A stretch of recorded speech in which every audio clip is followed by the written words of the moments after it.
بسم اللہ الرحمن الرحیم الحمدللہ رب العالمین والصلاة والسلام علی سیدنا و مولانا محمد خاتم النبیین وعلی آلہ و اصحابہ اجمعین۔ ہم سب پیر بھائیوں کی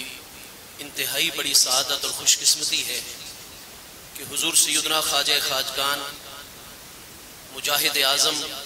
حضور سیدنا پیر سیال لجپال غریب نواز سیدنا علامہ حافظ خواجہ محمد ضیاء الدین سیالوی صاحب غریب نواز رضی اللہ تعالیٰ عنہ کے 95 عرس مقدس کی اس نورانی تقریب سعید میں حاضر ہیں۔ اللہ کریم جل شانہ حضور سیدنا پیر سیال لجپال غریب نواز کے درجات عالیہ اپنی بارگاہ اقدس میں بلند سے بلند تر فرمائے اور جملہ حاضرین کو اللہ پاک حضور سیدنا پیر سیال لجپال غریب نواز کا فیض مقدس عطا فرمائے۔ حضور غریب نواز کی ولادت باسعادت یوم بدر 17 رمضان المبارک جمعہ کے ہی دن سن 1304 ہجری میں ہے اور 43 سال کی عمر مقدس آپ کو اللہ پاک نے عالم دنیا میں عطا فرمائی۔ 12 محرم الحرام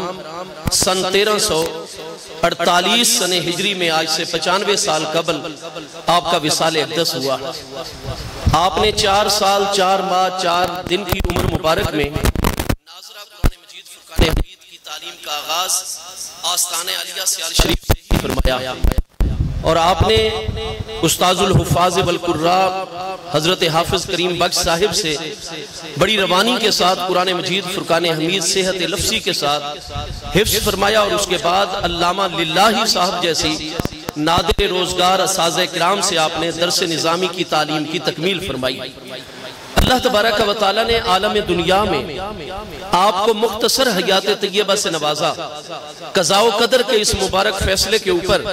حضور سیدنا ثانی لا ثانی اشرف الاولیاء سیدنا پیر سیال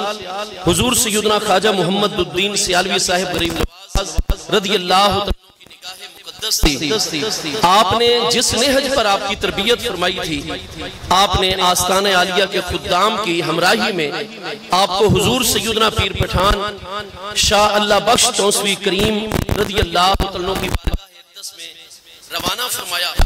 اور ساتھ اللہ پاک نے جو آپ کو صلاحیتوں سے نوازا ہے ان کے حوالے سے آپ نے باقاعدہ ایک مکتوب حضور پیر پٹھان کی بارگاہ میں تحریر فرمایا۔ حضور سیدنا شاہ اللہ بخش توسوی کریم لجپال غریب نواز رضی اللہ عنہ نے انتہائی شفقت فرمائی، آپ کو بیعت بھی فرمایا، اپنی خلافت سے بھی نوازا اور ارشاد فرمایا کہ آپ کو جتنی بھی منازل سلوک ہیں وہ آپ کے والد گرامی حضور پیر سیال ہی آپ کو طے کروائیں گے۔ اور بعد میں حضور سیدنا حافظ محمد موسیٰ خان صاحب توسوی غریب نواز المعروف سیدنا حافظ موسن خان صاحب غریب نواز نے بھی آپ کو اپنی خلافت مقدسہ سے سرفراز فرمایا۔ حضور سیدنا پیر سیال خواجہ خواجگان مجاہد اعظم سیدنا خواجہ محمد ضیاء الدین سیالوی صاحب غریب نواز رضی اللہ عنہ کی ذات بابرکات کو اللہ پاک نے جس طرح ظاہری صورت طیبہ سے بے مثال حسن و جمال کے ساتھ فیض یاب فرمایا تھا، یہاں تک کہ آپ کے تذکرے کی کتابوں میں الفوز الکبیر کے اندر بھی، فوز المقال کے اندر بھی اور دیگر کئی کتب کے اندر آپ کے متعلق موجود ہے کہ ایک انگریز مصنف نے اس دور کے اندر ایک کتاب بر صغیر کی بڑی بڑی شخصیات کے متعلق تحریر کی تھی، جس میں وہ تحریر کرتا ہے کہ پورے بر صغیر کے علاقوں کا میں نے دورہ کیا اور مجھے 2 ہی شخصیات سب سے زیادہ اس وقت حسین و جمیل نظر آتی ہیں، داڑھی مڈانے والوں میں خضر حیات خان صاحب اور جنہوں نے داڑھی رکھی ہوئی ہے ان میں واحد ہستی جو سب سے زیادہ حسن و جمال والی بر صغیر کے اندر ہے وہ سیال شریف کے سجادہ نشین حضرت خواجہ حافظ محمد ضیاء الدین سیالوی صاحب غریب نواز کی ذات بابرکات ہیں۔ حضور سیدنا خواجہ خواجگان مجاہد اکبر سیدنا خواجہ محمد ضیاء الدین سیالوی صاحب غریب نواز بے شک آپ کی حیات طیبہ کا مبارک دورانیہ مختصر ہے، لیکن اللہ تبارک و تعالی نے جس عظیم مقصد کے لیے آپ کو حضور پیر سیال کے ہاں عالم دنیا میں جلوہ گر فرمایا، ہماری زندگی کا کوئی شعبہ ایسا نہیں جس میں حضور پیر سیال نے اس دور کے تقاضوں کے مطابق اعلیٰ ترین رہنمائی انسانیت کو عطا نہ فرمائی ہو۔ وہ بڑا انگریزوں کے دور میں فتنوں سے بھرپور دور ہے۔ 1929 کے اندر آپ کا ہے، وہ زمانہ آپ اچھے طریقے سے سمجھ سکتے ہیں، لیکن حضور پیر سیال اتنی متحرک ذات بابرکات تھی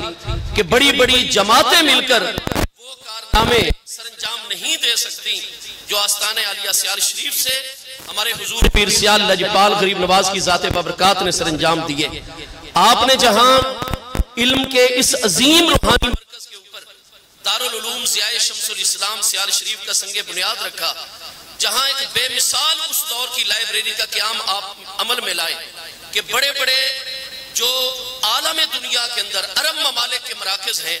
اس دور میں اگر کسی کتاب کی ضرورت پڑتی تھی تو وہ یہ کہتے تھے کہ بر صغیر کے اندر پنجاب میں سیال شریف ایک آستانِ عالیہ ہے، یہ کتاب حضرت خواجہ محمد ضیاء الدین صاحب کی لائبریری کے اندر میسر اور موجود ہے۔ اسی طریقے سے حضور پیر سیال نے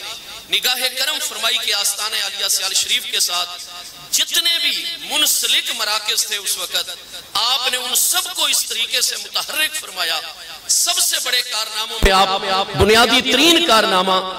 لوگوں کے ایمان کی حفاظت فرمانا ہے۔ چنانچہ دو شخصیات کے متعلق اس دور میں تمام کے تمام ہمارے بر صغیر کے سیرت نگار اور تذکرہ نگار تحریر کرتے ہیں کہ ان دو شخصیات میں جو پہلا نمبر تھا کہ جہاں بھی بر صغیر کے اندر کسی فتنے کی رونمائی ہوئی، حضور سیدنا خواجہ محمد ضیاء الدین سیالوی صاحب غریب نواز رضی اللہ عنہ نے فوری طور پر توجہ فرمائی، اور آپ سے ملاقات کرنے والے تمام علم و دانش کے احباب یہی رائے قائم کرتے ہیں کہ جہاں آپ شیخ طریقت تھے کہ آپ کی بارگاہ اقدس میں منازل سلوک طے کرنے والے جتنے بھی حضرات آیا کرتے تھے، بڑی کریمانہ توجہ فرما کر آپ کو ان کو اللہ پاک کی بارگاہ میں واصل فرما دیا کرتے تھے۔ اس کے ساتھ ساتھ شریعت مبارکہ اور لوگوں کے عقائد و نظریات کی طرف اتنی توجہ فرماتے تھے انفرادی طور پر کہ ہر بندہ یہ کہتا تھا کہ آپ کے اوپر طریقت کے ساتھ ساتھ شریعت اور علم کا رنگ جو ہے وہ بہت زیادہ غالب ہے، اور آپ کو علامہ زمان کے لقب سے یاد کیا جاتا تھا۔ حضور پیر سیال لجپال غریب نواز اس دور میں انگریزوں کے خلاف جس طریقے سے اٹھنے والی ہر تحریک کی آپ نے سرپرستی فرمائی کہ بر صغیر میں اس وقت یہ بات عام ہو چکی تھی کہ اگر اس تحریک کو آپ نے کامیابی کی منزل تک پہنچانا ہے تو آستانہ عالیہ سیال شریف حضرت خواجہ محمد ضیاء الدین سیالوی صاحب غریب نواز سے رابطہ کیا جائے، کیونکہ آپ مکمل طور پر ان چیزوں کے حوالے سے سب سے زیادہ اس وقت رہنمائی عطا فرما رہے ہیں۔ بہت زیادہ مشکلات کا آپ نے مقابلہ فرمایا۔ آپ اپنی بارگاہ اقدس میں آنے والے جملہ حضرات کو شریعت مبارکہ کی تلقین فرماتے، اور بالخصوص میرے پیارے مصطفیٰ کریم علیہ السلام کے عشق و محبت کا خصوصی درس حضور پیر سیال عطا فرمایا کرتے تھے۔ اور حضور پیر سیال کے متعلق یہ بات واضح تھی کہ وہ اس دور کے احکام اور مسائل، مثال کے طور پر انگریز حربی کافر تھے، ہمارے اوپر قابض تھے، آج یہ مسئلہ نہیں، لیکن اس وقت یہ مسئلہ اسی طرح تھا شریعت مبارکہ کا۔ حضور سیدنا خواجہ خواجگان مجاہد اکبر سیدنا خواجہ محمد ضیاء الدین سیالوی صاحب غریب نواز رضی اللہ عنہ شاید وہ واحد ہستی اہل علم و فضل کے اندر اور مشائخ طریقت میں نظر آئے گی کہ آپ نے شریعت مبارکہ کے کتنے سخت احکام ہیں جن پر اس دور میں بر صغیر میں صرف آپ نے عمل کیا کہ ہاتھ میں بندوق لے کر آپ فرماتے چونکہ یہ حربی کافر ہیں اور اس وقت ان کے متعلق شریعت کا حکم یہ ہے اور کوئی بندہ نظر نہیں آئے گا، لیکن کئی سارے ایسے حربی کافر ہوں گے جن کو حضور پیر سیال نے خود اپنے ہاتھوں سے جہنم واصل فرمایا۔ بد عقیدگی کے سیلاب کو روکنے کے لیے جو کردار حضور پیر سیال نے، کوئی میاں والی میں مسئلہ اٹھتا ہے یا جس مقام پر آپ نے اس کا حل یہ تجویز کیا کہ بر صغیر میں بڑی بڑی علمی ہستیوں کو آپ نے سیال شریف کے اندر جلوہ گر فرما دیا۔ علامہ مفتی احمد الدین گانگوی صاحب جیسی عظیم ہستیاں ان کی ڈیوٹیاں لگائیں، قادیانیوں کے حوالے سے خود کتابیں تحریر فرمائیں، علماء سے آپ نے، اور اس دور کے جتنے بڑے مجاہد علماء ہیں ان کے حوالے سے معروف ہے کہ ان کو میدان عمل میں اتارنے والی ہستی حضور سیدنا خواجہ محمد ضیاء الحق والدین غریب نواز رضی اللہ عنہ کی ذات بابرکات ہیں۔ ہم جتنے بھی پیر بھائی ہیں ہمارے لیے لازم ہے کہ حضور پیر سیال لجپال کی ان کریم ہستیوں سے اپنی عقلی، اپنی ذہنی، روحانی مکمل وابستگی رکھیں، اور اس وقت الحمدللہ تعالی حضور پیر سیال لجپال ہمارے مرشد کریم حضور سیدنا خواجہ خواجگان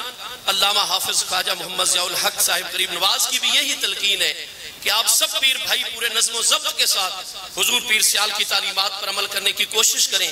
ہر پیر بھائی کے پاس شجرہ شریف ہونا چاہیے, نماز روزے کی پابندی, اور اس وقت ہم بہت زیادہ فتنوں میں گھرے ہوئے ہیں, آستانہ پاک کے ساتھ مکمل وابستگی. اللہ پاک حضور پیر سیال کے درجات عالیہ بلند فرمائے. یہ وہ مبارک آستانہ ہے کہ گھر میں بیٹھ کر بھی اگر کوئی حضور پیر سیال کی طرف توجہ کرے تو نہ آپ کے فیض سے محروم رہتا ہے, نہ دنیا کی کوئی مرادیں اس کی پورا ہونے سے پیچھے رہ سکتی ہیں. آپ کی خوش قسمتی ہے کہ آپ آستانہ پاک پر حاضر ہوتے ہیں. انشاءاللہ سب کی جھولیاں حضور پیر سیال گوہر مراد سے مالا مال فرماتے رہیں گے.